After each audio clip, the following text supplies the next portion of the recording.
Perfect. All right, so these Okay. things are pretty easy. You're live right now, Gotcha. and then you.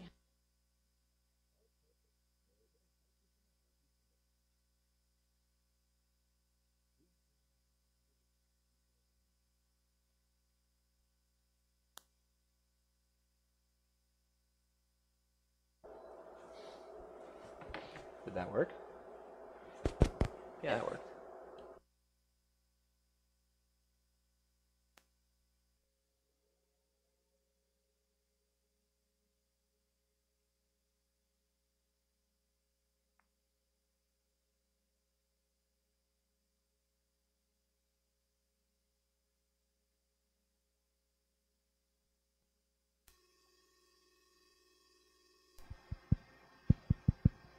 Hello? Hello?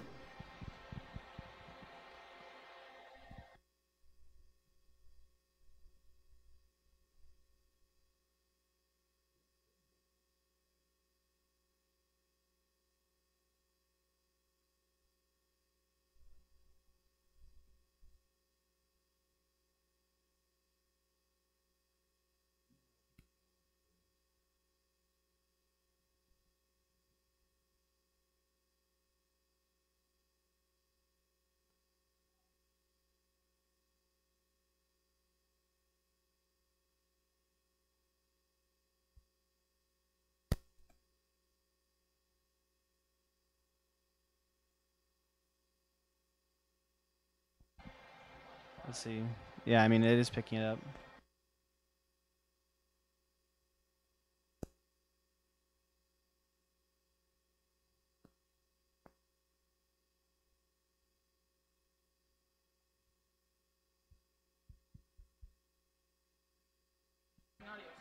Well, I mean, it is coming through OBS, so I have reason to believe it's working. But I do want to actually hear it coming through. All right, I'm gonna go through mustard.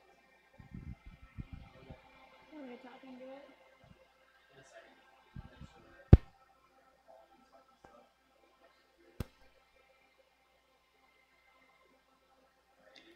Testing, testing.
Hello? All right.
Good morning.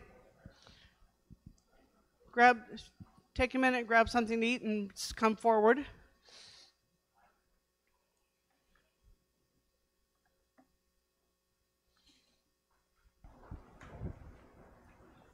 So thank you all for being here and welcome.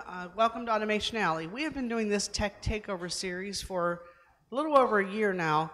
And for those of you who are new to it, each Wednesday we try to introduce, through our member companies and their extensive fields of knowledge, we introduce a topic in one of the 8 areas that we recognize as critical to the Industry 4.0 transformation for Southeast Michigan.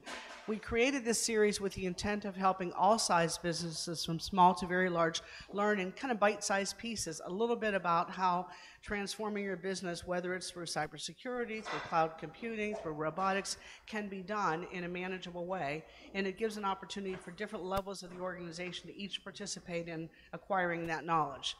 We wouldn't be able to do it without our sponsors, who are our speakers, and I want to thank them for being here each and every week. I'll thank especially RSM in a second when I introduce Thomas to you. Automation Alley is focused on Industry 4.0 extensively, so for the past year and a half, we have been doing 3 major things. Tech Takeovers every Wednesday. In November, we have the Integrate Conference, and Integrate is about the integration of the technology world into manufacturing. It impacts most likely everybody in this room because it impacts all of us.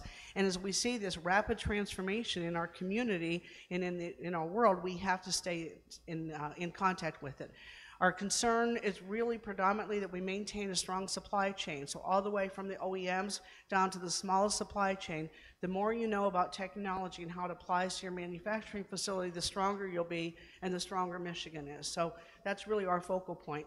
Our third primary piece is to do the academic side of that training. The Integrate Conference, by the way, is November 14th at the Detroit Marriott, and it's an all-day conference. There's information, I'm sure, about all this back here.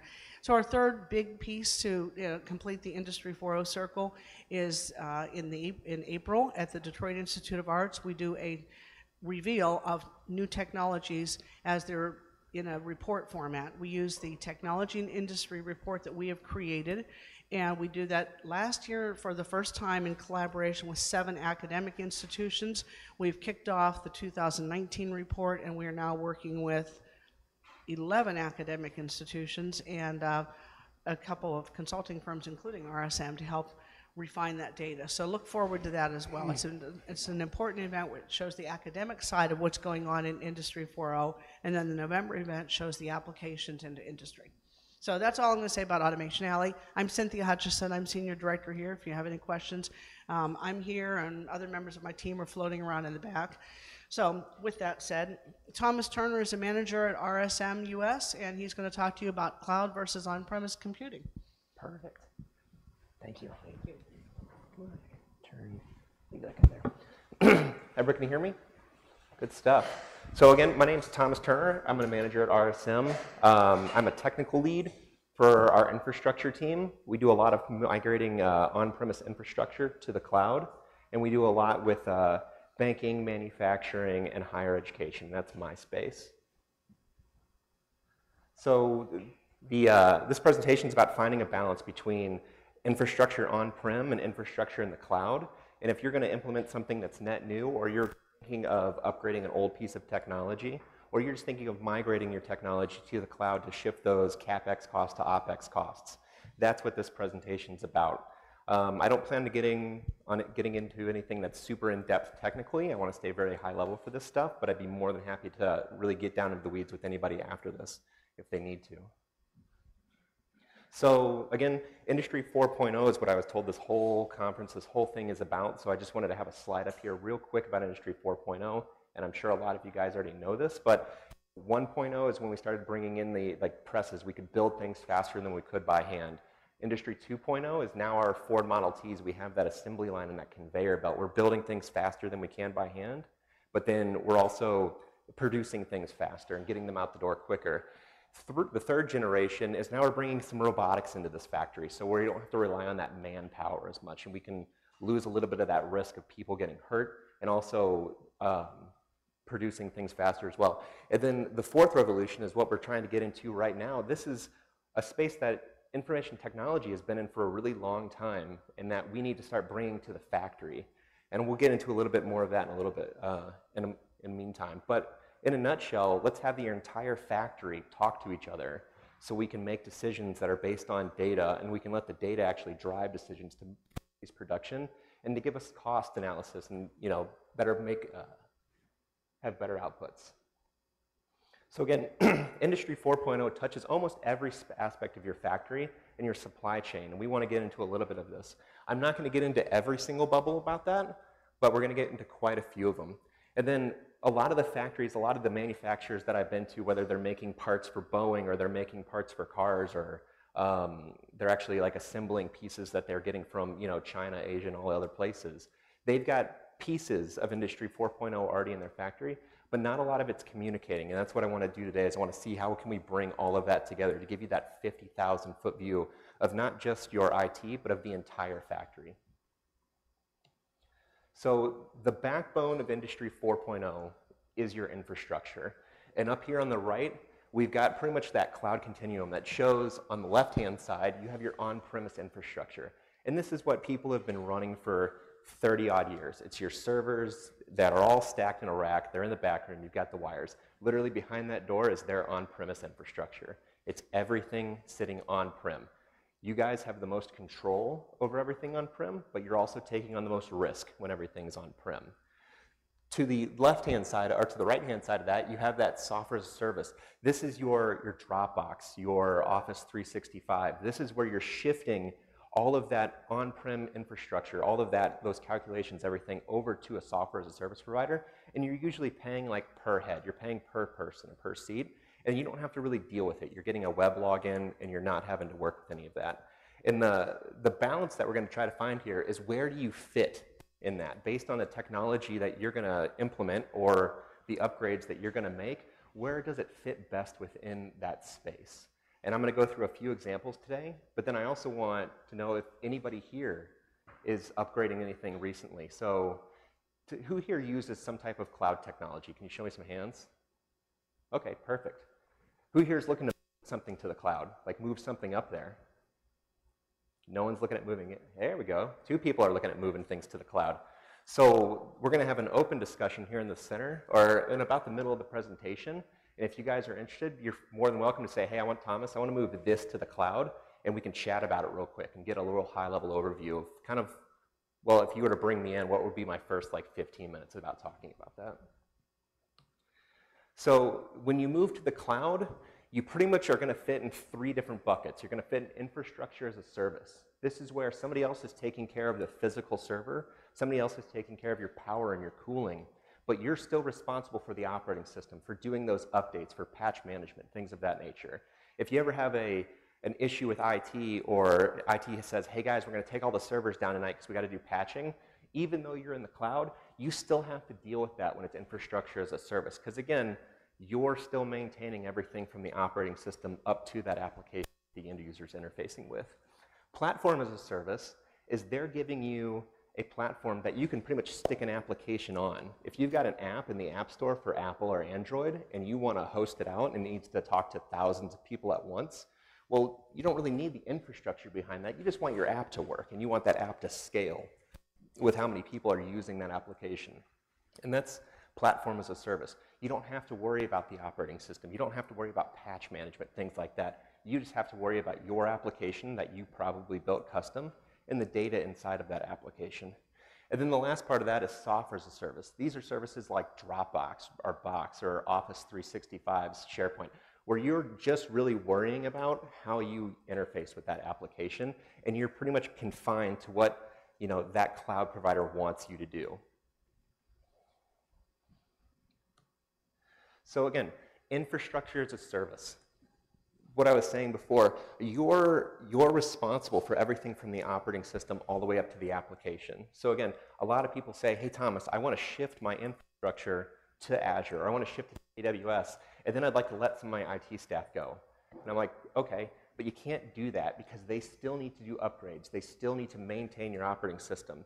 You know, if you were to shift your, your on-premise database to Azure in an infrastructure as a service instance, and that gets like a crypto locker or some type of ransomware, you're still responsible for that. You can't call up Azure and say, hey, I got a crypto locker. They're going to go, all right, cool, fix it.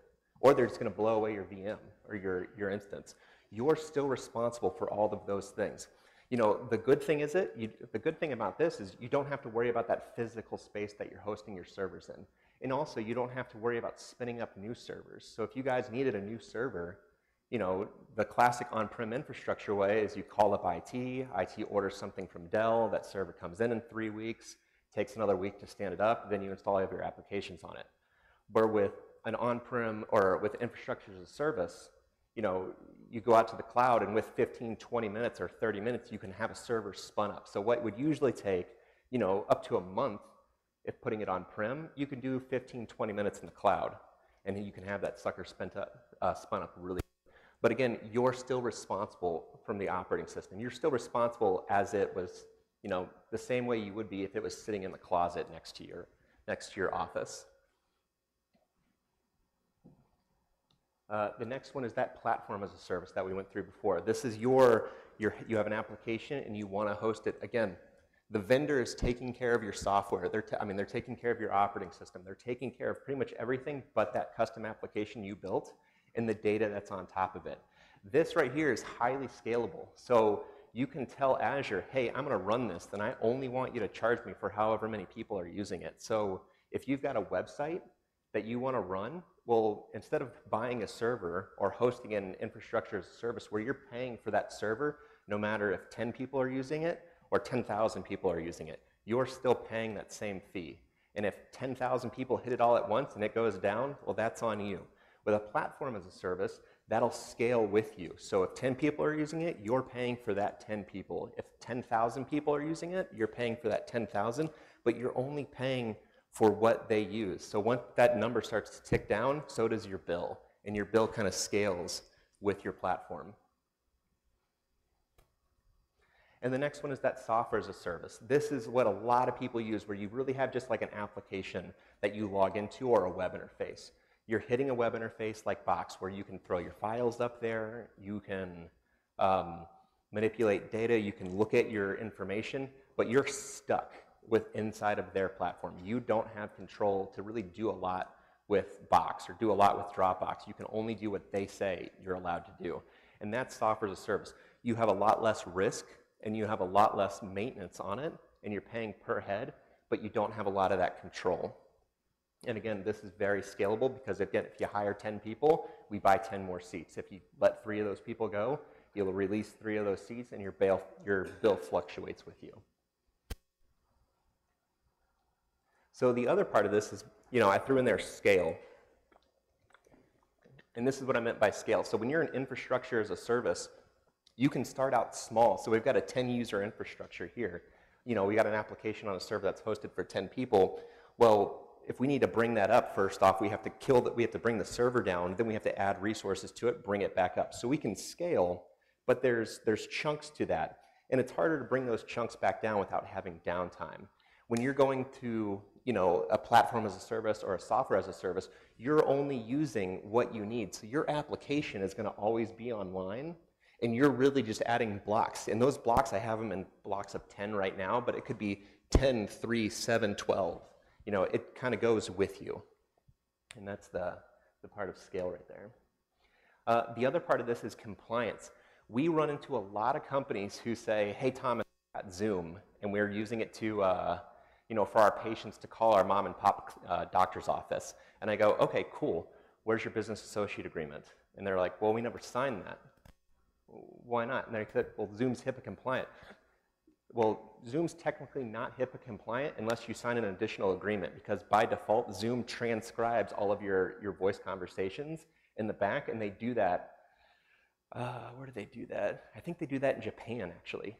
So all of your medical information is now getting shifted over to Japan, transcribed, and then sent back to the US so you can read it online. Well, that breaks HIPAA, because some random person is literally like looking at the feed, and they're not typing it up, but they're making sure that their artificial intelligence is actually reading this correctly.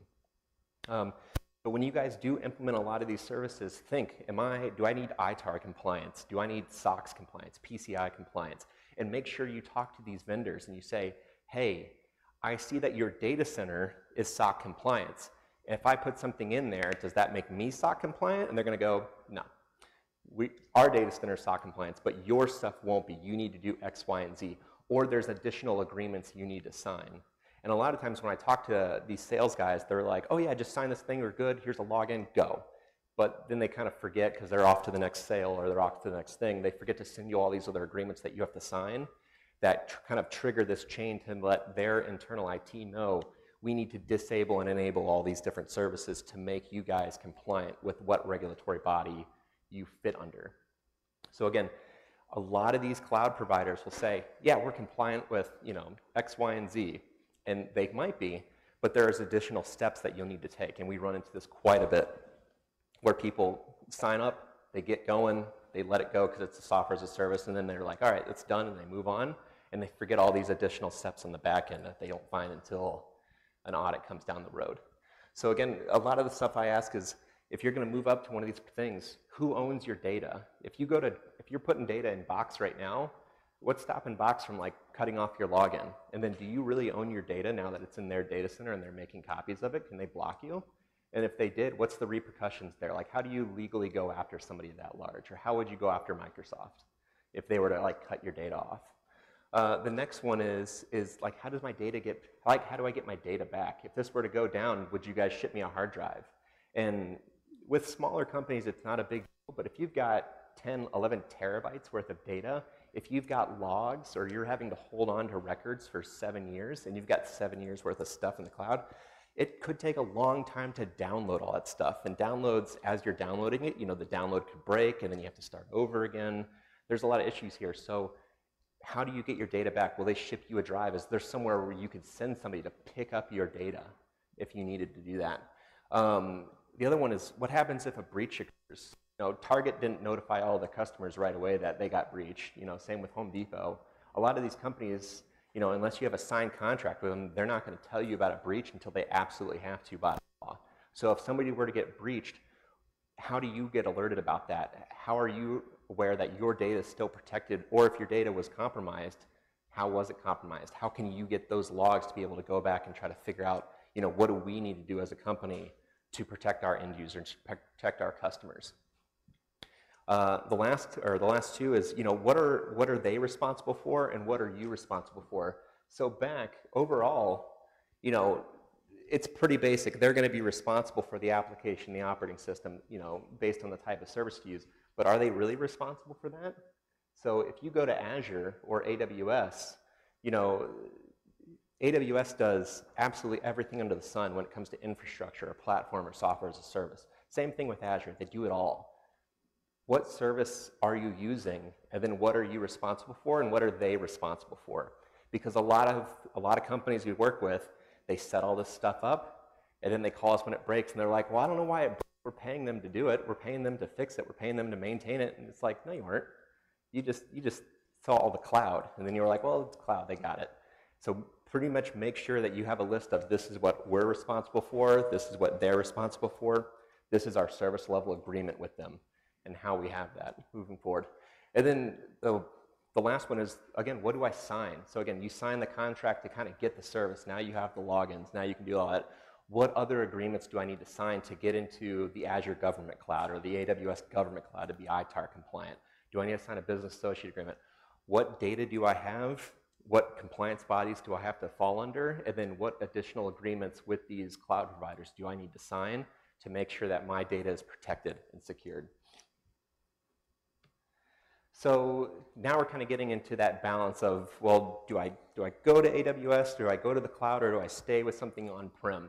And in a nutshell, I look at it this way, is if it's something that's completely custom to you and it's very, and it's older, you know, my initial gut is like stay on-prem because we don't know how that'll function with the cloud.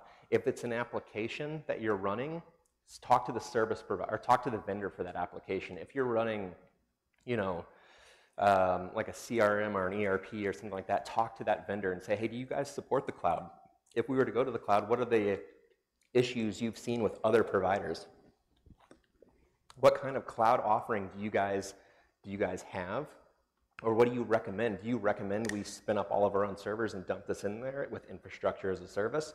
Or do you recommend we go through you guys and use your software as a service where you just give us a web portal to log into, and then we can manipulate all of our data through that? We run into quite a bit, and I get a lot of like frantic phone calls. Can you get on a plane tomorrow? Because companies will start to shift over like an ERP system, some type of critical application to the cloud, and then they're like, oh, we can't do it. How do we roll this back? You know, we had a pretty big client in Orlando move all their financial systems to AWS, and they're like, well, we'll just spin up AWS, and then we can literally just migrate, like right-click on our virtual machines and migrate them to AWS. And then when they started doing that, all of their applications started failing because the links between their on-prem infrastructure and their Amazon infrastructure were too slow, so the application started failing. So then AWS's response was, well, just get Route 53. We'll get you a really, really fast line. Okay, well, let's do that. And then we hit another roadblock. We needed to wait 90 days from the city to get a permit so they could run a fiber optic line from the road to the building. So how do we shift everything back? So again, talk to the vendors about your applications. Run through what they're doing, like what you're trying to do, and let them kind of guide you. And same, RSM can help with a lot of this stuff. We do it all the time where we've tried to move people to the cloud, or we've helped people kind of guide them through those murky waters.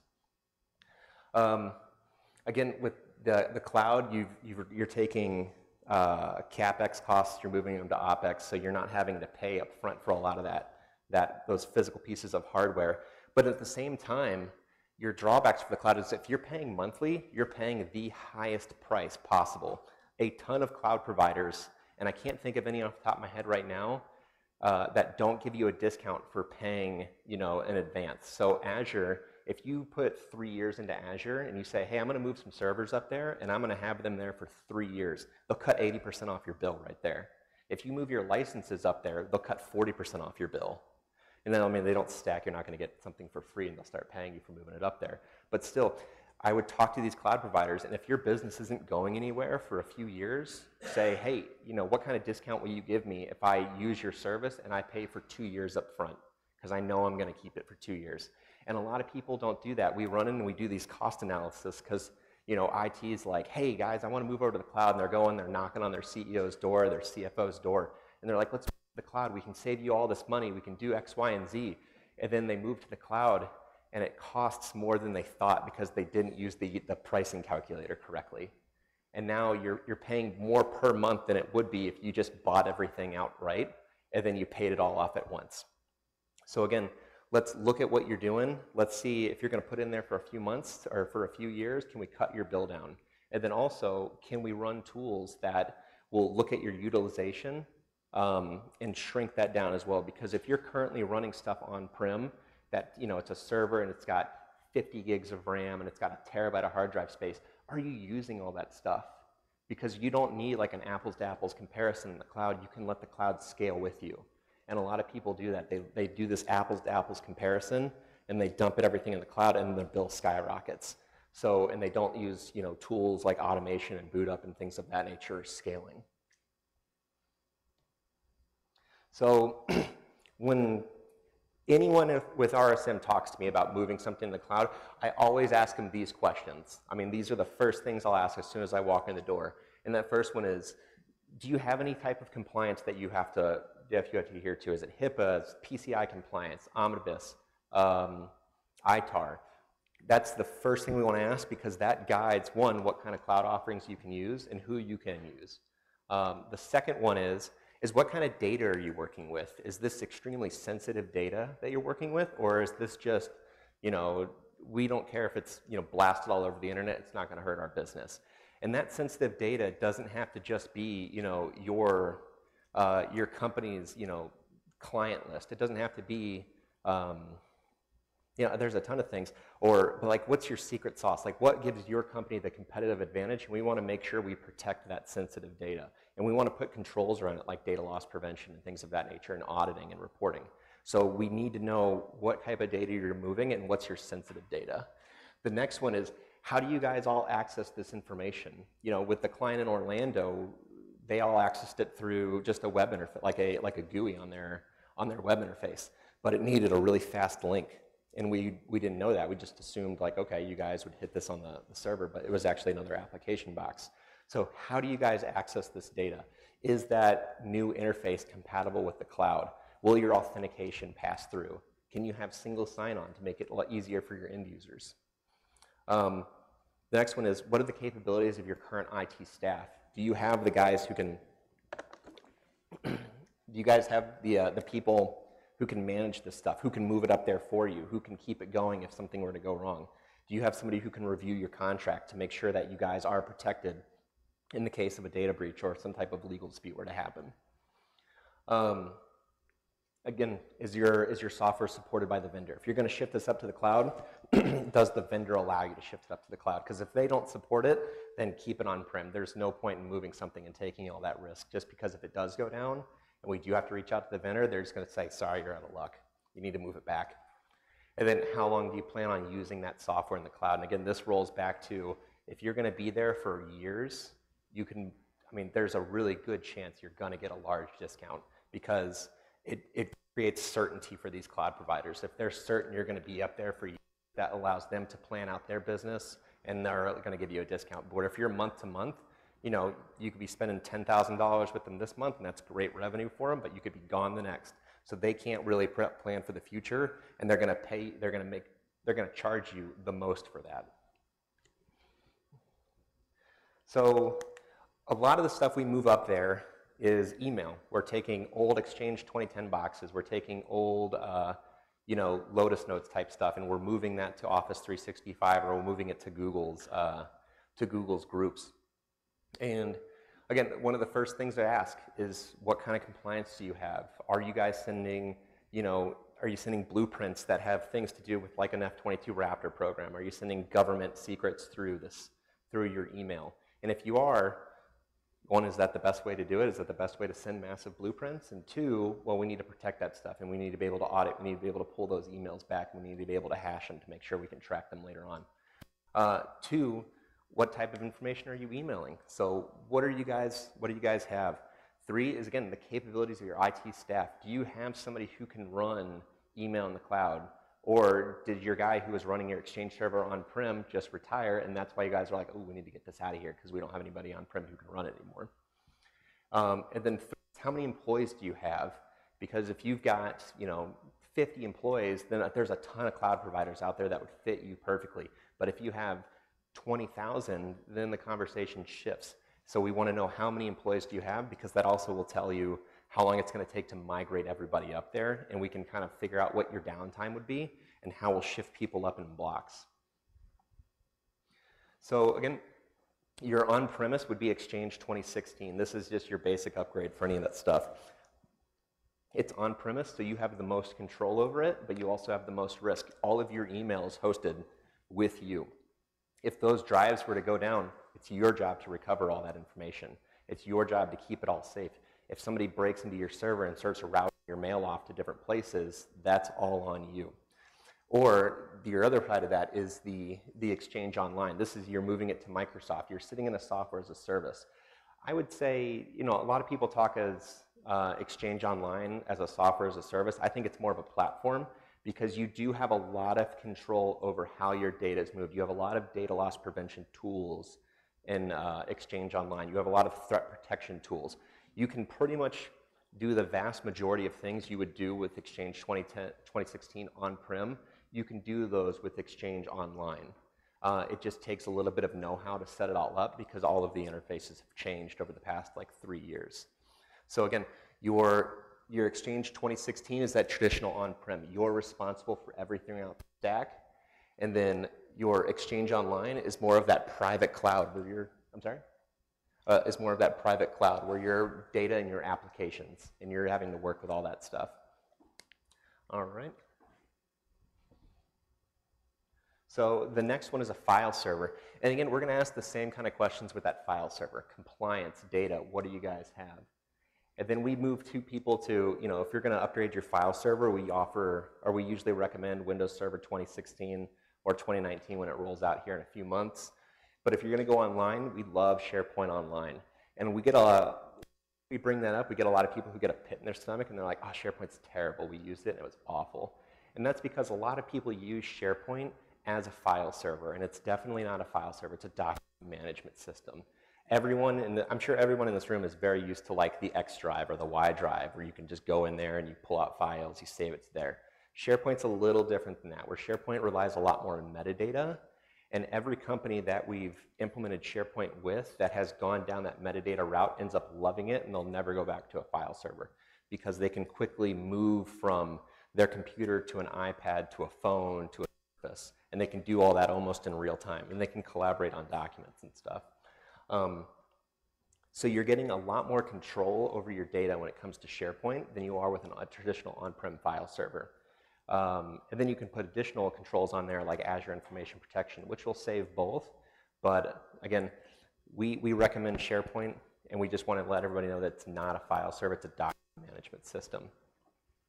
But it can do pretty much all the same stuff. And the last one is that CRM. So you're going to move your CRM, and we ask you a lot of those same questions. But the other one is with third-party applications, or if you have an ERP system or a CRM, what third-party applications are going into this thing? What applications are putting data into it or pulling data out of it? And all of those applications, are those compatible with CRM Online or some type of cloud provider? We've run into quite a few situations where people will start to shift this up to Dynamics 365, and then they'll realize that 3 of the plugins that they use aren't compatible, and now they have to bring everything back down. So you've turned one project that's already pretty difficult and pretty stressful into, something that just turns into a disaster because we get 3/4 of the way in, and then we have to figure out we got to turn it all around and bring it right back because these critical plugins aren't working with it. And again, that's a lot of the pitfalls. The pitfalls are those third parties that tie in with the stuff. Moving the data up there, that's not really a big deal. Storing data up in these things in the cloud's never been a huge issue. It's all of these third-party things that kind of bring things in to these CRMs. So does anybody have an example? Anybody have something that they're trying to shift up to the cloud right now that they want to talk about? Nope. All right. So the next part of this is going to be Industry 4.0. So Industry 4.0, we're going to rely on 3 different things. We want to connect your entire factory. We want to learn from that data that we're connecting to your factory. And then we want to help that data improve your business and improve your supply chain throughout. And this is just a very high-level example of things we've done in other factories where we've kind of taken the foundation of Industry 4.0 and implemented it, and then a lot of the technology we used behind the scenes to do that. So the first one is the connected field. And the framework we kind of use for this is, what's your objective with all this stuff? IT's been doing this for a long time where we can see your servers, we can see your end users, we can see your applications, we can see the performance of all those things. And we have that really nice 50,000-foot view of your entire IT. Well, we can do that same thing with your factory. We just have to connect it all. So what are your objectives? If you could walk around your factory and you could talk to all the different machines you have, your quality control machines are these mechanical arms that pick stuff up, what would you want that to say to you, and what information would you want it to spit out? The next one is experimenting with data sources. Once we know what you physically have on the floor and what kind of data it will give us, well, we can generate fake data, and then we can play with that. So instead of you putting up a huge upfront investment to implement Industry 4.0, well, let's generate some fake data. Let's put some fake data in a data lake or some type of Google or database, and let's start generating reports off it so we can figure out, is this something that we'll even use, or are we just not there yet in our organization? The next one is connecting all this stuff. We have a lot of factories that are, they've got 3 shifts, they're running 24/7. A dirty word to them is downtime. We can't have downtime. So there's devices out there that we can put in line to start pulling data out of these things without actually having to take things offline. The only time where we really need to take something offline is if we have to update the internal firmware of it, so it'll connect to the Industry 4.0, like these cloud providers, and it'll actually spit out correct data. But most of the time, we can connect these things using these bridges. The fourth is visualizing your factory. Every factory is laid out a little different, and what we want to do is we want to go in there and we actually want to sketch it out. So once we start pulling in all this data, how is that going to look on your factory floor? And what's something that you as executives can use, and what's something that the IT department can use, what's something that your floor managers can use. And we want to visualize that all out, because Reading Excel sheets is great and it's fun, but having like a visual diagram of what's going on, like reading an infograph, is much easier. And a lot of people will consume that a lot faster than anything else. The next is making changes based on that data. So now that we've visualized everything, what changes can we make? How can we improve things moving forward? And then the last one is, now that we've got the factory connected and we're looking at all your data, well, if we're going to add another floor plant or we're going to expand our factory, well, instead of doing that and guessing on how this will improve our business, well, we can generate fake data that other floor plant or that additional expansion to our factory would generate, and then put that into our scenario and actually see what that would look like almost in real time. Machine learning and AI. So we use machine learning to kind of chew through all of the data, and machine learning is going to look for these, it's going to use these algorithms to kind of look for patterns, to look for logic that we put into it that tell you what you want. Again, if you're walking around your factory and you're asking these machines and you're asking quality control and things like that to tell you stuff, well, we need to program that all in. So when it's spitting out all this data, you don't want somebody sitting there just reading lines and lines and lines of code and trying to come up with a graph. You want to program machine learning to kind of figure out what you're looking for, to spit that out and make it make sense to you. So the Azure Internet of Things is how we tie everything together. So this is how we tie in those mechanical arms, we tie in all this stuff. We use these bridges to start connecting the entire factory together. We dump all that information into a data lake. These are SQL databases. These are all sorts of pools of information, file servers, things like that. We dump all that into machine learning, and it chews through all of your data to help you make decisions, so you're not having to sit there and read all this stuff. And then we dump all that information, we dump the outputs of machine learning into your business applications. So if every time machine learning sends you an update that says, factory or, assembly line 2 is down, you're going to have to go into your ERP system and update X, Y, and Z rows, or you're going to have to go into your CRM and update your customers that, hey, this shipping will be delayed, or this shipping will be, is going to go out, next Tuesday instead of this Tuesday. Well, you can have machine learning, you can have these tools do that for you, and you can kind of automate that whole entire workflow. So again, you look at your factory, you see optimal performance, and you can make your dates of when things will go out the door based on that. And you can reach out to your supply chain. So if things start to ramp up and you guys add more supplies or you're getting other orders in, have machine learning chew on that stuff and say, okay, well, now that we've got this larger order in, instead of worrying about somebody in sales or finance putting all that stuff in, you can have it update your data lake in your Azure Machine Learning, and Azure Machine Learning will reach out to one of your shipping vendors and say, hey, we need an extra truck here on Thursday because we've got another shipping order coming in.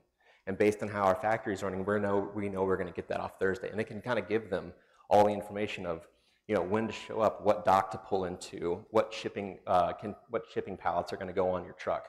We can automate that whole process, and that's kind of the beauty of Industry 4.0, is a lot of these things that you relied on people to do before, we can have machines do for you now, and then you just have somebody kind of overview, just kind of double spot checking it to make sure it all works, and then adjusting the algorithm as needed.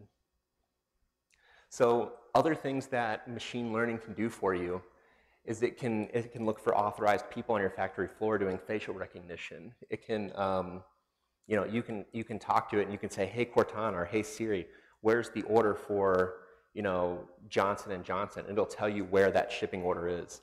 You've even got examples in here of drones that fly around your factory and just constantly scan barcodes that are in there. So even if somebody on the shop floor puts inventory in the wrong location, it'll scan that, it'll update your system. So even though inventory is maybe not in the correct location, your inventory is correct, so you'll still know where it's at.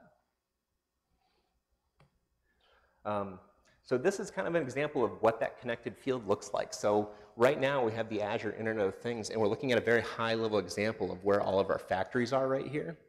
And then we're looking at something just went wrong with one of our factories. So we're seeing our output and everything kind of go down a little bit. And then we're getting those errors in the factory locations. When I said we had to visualize your factory because everybody's factory is laid out a little different, this is that visualization of your factory.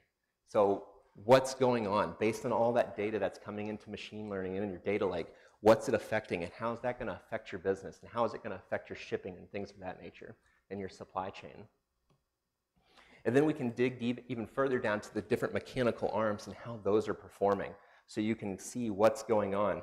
And again, if this mechanical arm always goes down and every time it goes down you just reboot it and it comes right back up, or you have to call maintenance, why rely on a human to do that when, you know, we can rely on a program to automatically reach out to that vendor, hey, this machine threw out this error, can you come and take a look at it?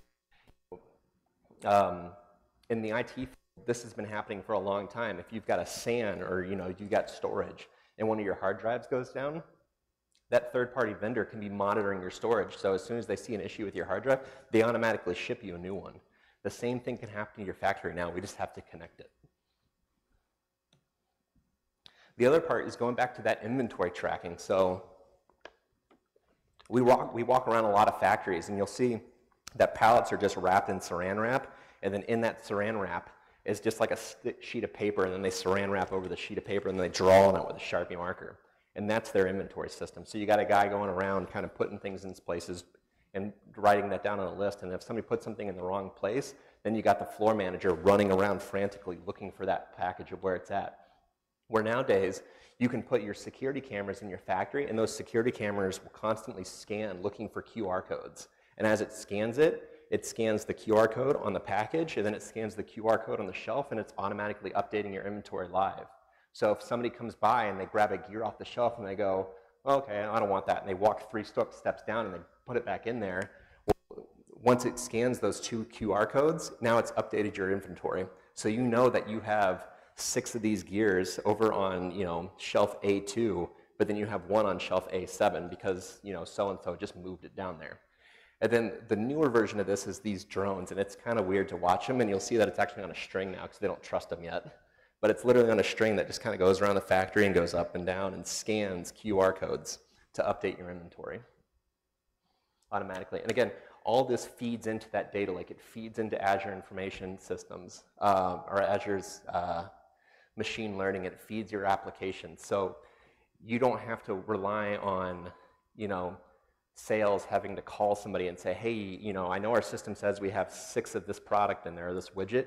Do we have 6? We can say, oh yeah, no, we definitely have 6 because it was scanned by our cameras 35 seconds ago. The next one is facial recognition. So we work with a lot of ITAR compliant factories that are building things for the government, and the government wants to be able to go, you know, one, who's been on your factory and where do they go?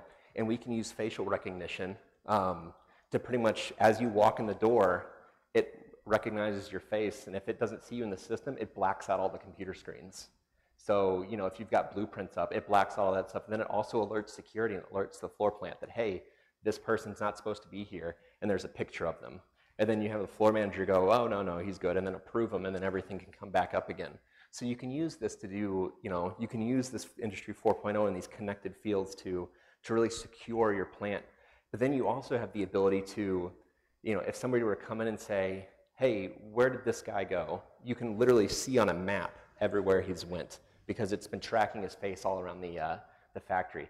And these are the same cameras that are doing facial recognition that are also tracking your inventory. So yes, you have a lot of cameras in your factory, but they're doing multiple jobs for you.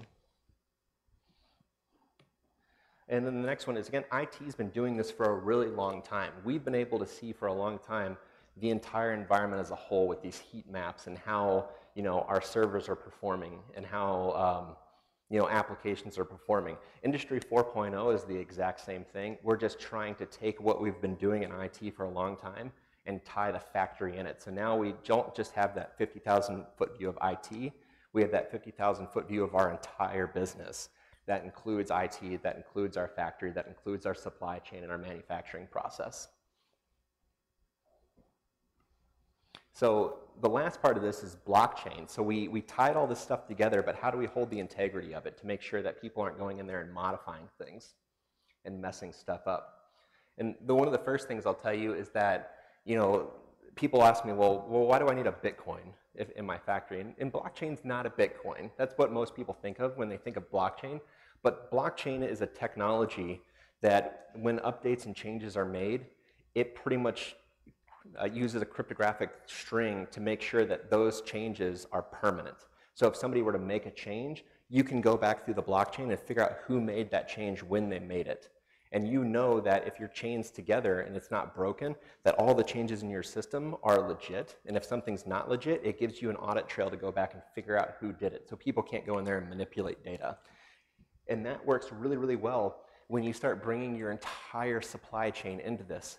So if you have raw materials manufacturers and distributors and retailers and the customer, you know, and they all want to know information about your product or about your block, about your manufacturing process, you can use the blockchain to put all that information in it. And you can also limit who can do what. So one of the companies we work with right now, they do, they buy, sell, and trade aircraft parts. And all these aircraft parts are maintained, you know, they're under the FAA, to where if they're going to pull this out of an aircraft, they need to pretty much see that whole chain of custody from what aircraft it was pulled from, how many hours did it run in that aircraft, now that it came out of that aircraft, did it get refurbished, did it get, you know, was it fixed, was it in an aircraft that was actually in an accident, because if it was, can't use that part anymore. But they want to know through the time they bought this part to the time they sell this part, everything that's happened to that part. Because if it's a newer part, it's worth more money. If it's an older part, it's not worth as much. And companies like, you know, United and all these other big suppliers, they buy these pieces from them. So what they use is they use the blockchain to go through and they can tell you, based on the serial number of that part, exactly what aircraft it came out of, exactly how many hours it was in that aircraft based on the flight logs of when they bought that part. They can tell you exactly what maintenance was done to it, where that maintenance was done, who did the maintenance. And then they can say, you know, when they ship it out, where was it shipped to? How long was it in shipping for? If the truck has temperature system sensors on it, you know, what was the temperature of the truck while it was in shipping? Because if the truck's going through, you know, the middle of Phoenix and it's 130 degrees, did that part warp at all? So we need to know these things because that can adjust the price, and we can do all that with the blockchain. So we can prove to your customer that, you know, this part is really what you're looking for, and it has the integrity that you're looking for, because we can tell you from the point we bought it to the point you got it, you know, everything that's ever been through. We can tell the retailer this is how many of that part we have and where they came from. We can tell the distributor with the blockchain, you know, when to pick up the part, where should you deliver the part to. Again, the manufacturing and assembly process, and then in this scenario, it's a repair process. Who repaired the part? Who refurbished that part? And then the raw manufacturer, again, at the very back, in that scenario would be, what plane did this come off of? Or, you know, where do these raw materials come from? So a lot of this is for, again, business to business. You're running through your supply chain, or business to customer. And these updates are almost in real time. Again, the blockchain is not as fast as a database. Databases can do thousands and thousands of transactions every second. A blockchain does not do that. A blockchain has to calculate a little bit, and then it can pull it out a block, and then that block is pretty much all that text. So it's not as fast. So if you're looking for something that's extremely real-time data, blockchain's not for you. If you're looking for something that you don't care if it's like a 10-minute delay for all that integrity, then this is definitely something that you want, and we can help you implement it. The last part of this is just smart contracts. So smart contracts are how you manipulate the blockchain, how you can tell the blockchain to do things. So a smart contract is no different than like an order form that you get online. You fill it out, that smart contract can kind of go into the system. It can update your ERP or your CRM based on what's going on. It can feed your factory the information you get from the smart contract. So if I'm a customer and I go, hey, I need 55 brake lines or 500 brake lines from this manufacturing company, I can put that into a smart contract, which is a web interface to me, and I say, hey, I want 500 brake lines, you know, I need them shipped to this location, and then submit, and then I can get, within a few minutes, or, you know, within like 20 minutes, I can get a printout that says, okay, you can get 500 brake lines, they'll be at your door at this time, we're going to be able to build those in these factories, the parts for those brake lines, the actual like steel for them or the cables for them, came from these locations. And then all of that can be updated in real time. So instead of you having to call up a customer and say, hey, something went wrong with our factory, we lost a conveyor belt, your order is going to be delayed by a week, we can just update that smart contract that says, hey, all your stuff is going to be delayed, it's going to come at a different time, and here's your new updates. And we can do all that in near real time because we're updating the blockchain, we're updating your data lake, we're updating machine learning, and then we're also updating you guys as the company. So again, this kind of just goes through, again, what that smart contract can do. You can limit who can see what on the blockchain. You can limit who can see what in the smart contract. Because again, your customer just wants to know where this came from. Is it something good? Your retailer just wants to know if there's any delays. Again, distributors just want to know when to show up, and so on and so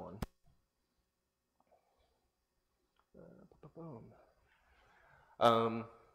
And again, this is one of the things I just went through. So machine learning is going to pull through all this stuff. So as soon as somebody fills out their smart contract, it's going to start updating all this stuff for that customer and then for your distributor. And even though you'll see all of the information, you can cut out what you want each person in your supply chain to see. And again, all of this is updated in almost real time. So again, I just spoke about all that for a lot, but what's that process look like? Again, we've got a smart contract, and that smart contract updates the Azure blockchain. Once it updates the blockchain, it feeds into our CRM and our ERP systems to update us on what we're doing internally.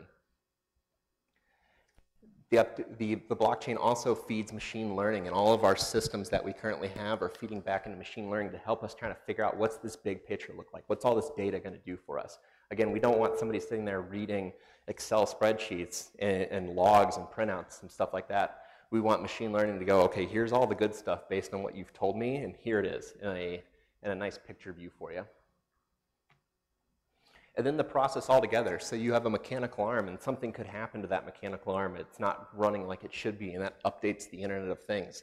The Internet of Things updates your data lake, where all of your data sits. That updates machine learning. And now that machine learning knows, hey, every time this mechanical arm does X, Y, and Z, I need to do X, Y, and Z. Well, that updates your business applications to tell your customers, to tell your business, to tell your salespeople, to tell your executives, hey, based on what's going on with that arm, this is how it's going to affect our business. And then the rest of our blockchain, the rest of our supply chain is updated based on what's going on with that mechanical arm. And that's the end. So does anybody have any questions?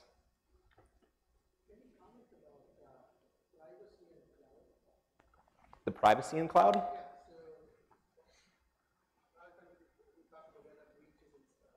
Yeah.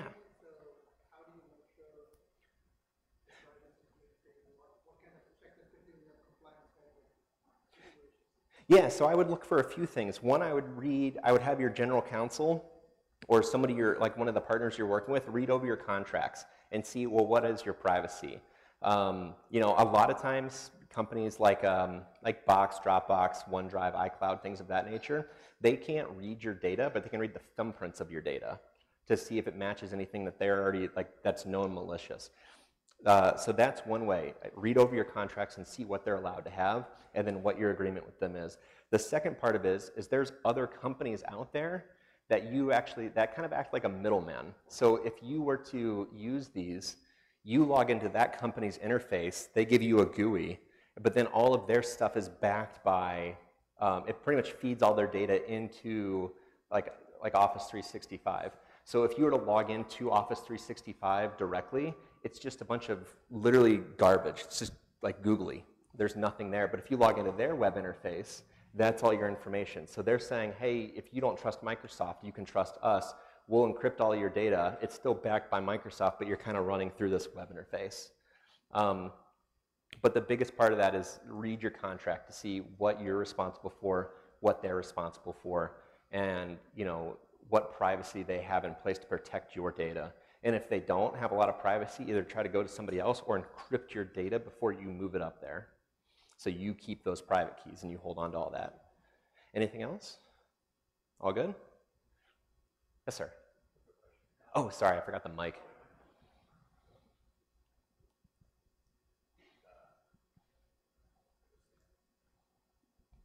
Hello, hello. Yeah. Yeah, my quick question is, I work for a nonprofit. We deal with mostly small companies, 5 to 50 million, and they're pretty weak on using their ERP systems. One of the statements you made is blockchain, in a sense, talks to the ERP system. I guess the first statement is maybe unrelated, but how do they talk? Through application interfaces. So we would program things that talk to the ERP system or your ERP. So that can spit out language, and then we can use application interfaces to feed that into your blockchain and vice versa. So there's like middleware there. Okay, so it's not directly talking. No, it's not directly talking to it. There's some type of language in between. Right, and just a quick follow-up is, do you typically deal with larger companies, or does it go across the board from? It goes small? across the board. So my sweet spot is anywhere between like 10 and 100 users is what my team deals with. One of our directors, Chris Philpott's back here, he deals with companies across the spectrum, up to a few thousand people. But like my team personally, I'm in that 5 to about 100 people, 5 to 50 people. So, but RSM as a whole, I mean, we deal with tons and tons. So. Okay, thank you. Yeah, no problem. Who else? Anybody else?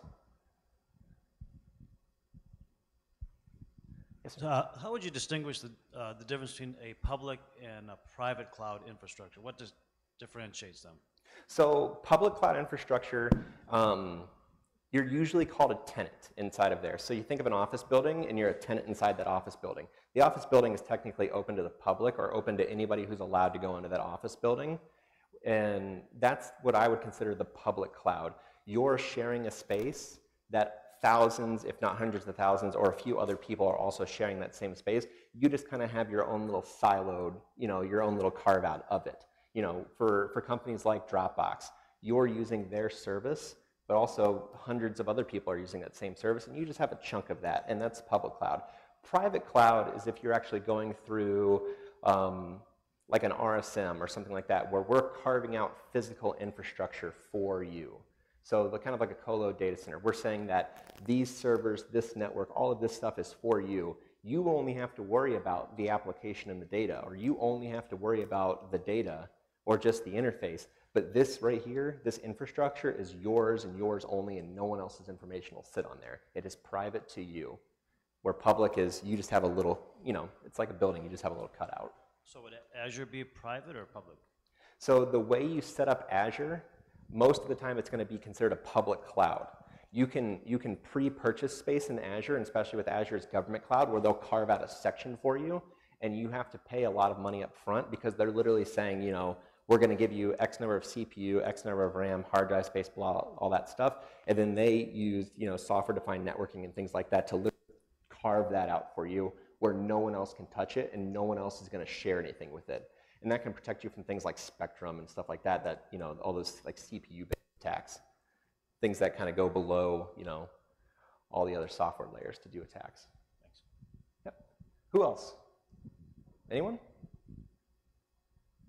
Yes, sir. Not necessarily a question, more of a comment. Maybe you can expand on it a bit further. But, sure.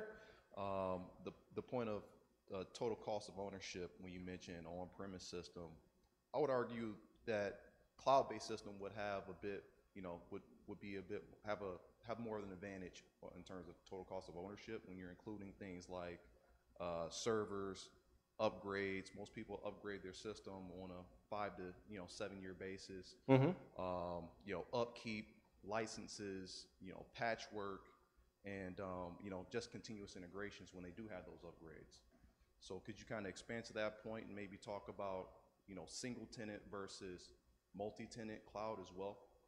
Yeah, gotcha. So when we looked at that total cost of ownership and we try to scale this out over 5 or 7 or 10 years or something like that, we have to talk to the CFO or finance first to figure out, do they tie the costs of their IT staff into this budget of all of their upgrades and things like that? How do they split up their budget? Because if you're looking just like an apples to apples comparison, we have mail on-prem and we have mail in the cloud.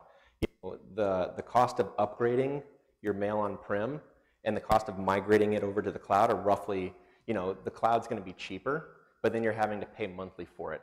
But it's going to cost less over time.